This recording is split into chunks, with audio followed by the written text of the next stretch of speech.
حضرت عائشہ رضی اللہ تعالیٰ عنہ فرماتی ہیں کہ نبی اکرم صلی اللہ علیہ وآلہ وسلم ایک مرتبہ دولت قضا پر تشریف لائے تو میں نے چہرہ انور پر ایک خاص اثر دیکھ کر محسوس کیا کہ کوئی اہم بات پیش آئی ہے۔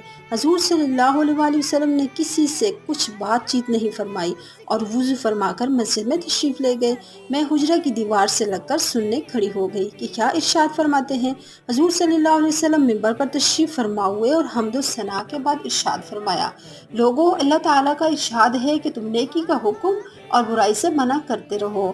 ایسا نہ ہو کہ وہ وقت آ جائے کہ تم دعا مانگو اور قبول نہ ہو، تم سوال کرو اور تمہارا سوال پورا نہ کیا جائے، تم اپنے دشمنوں کے خلاف مجھ سے مدد چاہو اور میں تمہاری مدد نہ کروں۔